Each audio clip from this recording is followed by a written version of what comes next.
Je suis très heureux d'être en Colombie, à Bogota, toute cette semaine et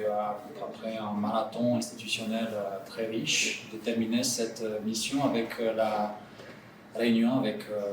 cette importante organisation ASCOM qui réunit l'ensemble des vice-recteurs et vice-rectrices recherche et innovation des universités colombiennes. Le message probablement le plus important que je souhaiterais passer, c'est la disponibilité, la disposition du CNRS à amplifier les collaborations internationales structurantes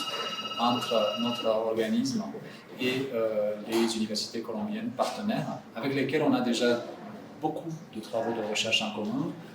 sanctionnés par des copublications nombreuses dans de nombreuses disciplines et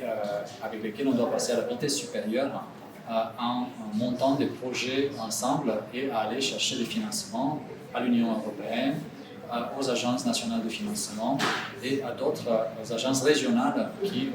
soutiennent les recherches. Le CNRS travaille dans un grand nombre de disciplines, produit de la science dans des domaines comme les mathématiques, la physique, la chimie, la biologie, les sciences humaines et sociales. Si l'on regarde les copublications entre les laboratoires du CNRS et les universités colombiennes, on s'aperçoit qu'on publie beaucoup dans toutes ces disciplines. Donc, je dirais qu'il ne faut pas se censurer ou de sélectionner des disciplines par rapport à d'autres disciplines. Il faut avoir une vision large et amplifier justement plus le type de collaboration structurante que de se limiter à des disciplines particulières. Les avantages, je dirais,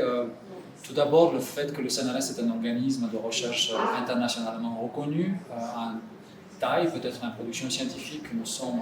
deuxième mondial après l'Académie des sciences de la Chine. Donc l'avantage serait probablement une ouverture internationale très large, un accès aux infrastructures de recherche du CNRS en France, un accès également à des coopérations internationales amples dans lesquelles le CNRS est déjà impliqué et où on peut intégrer les partenaires colombiens, mais également c'est un avantage pour le CNRS de collaborer avec les universités colombiennes qui sont des excellentes universités en termes de recherche et d'enseignement supérieur. Et donc je dirais que l'avantage est réciproque et certainement très porteur sur le long terme en termes de coopération structurante internationale.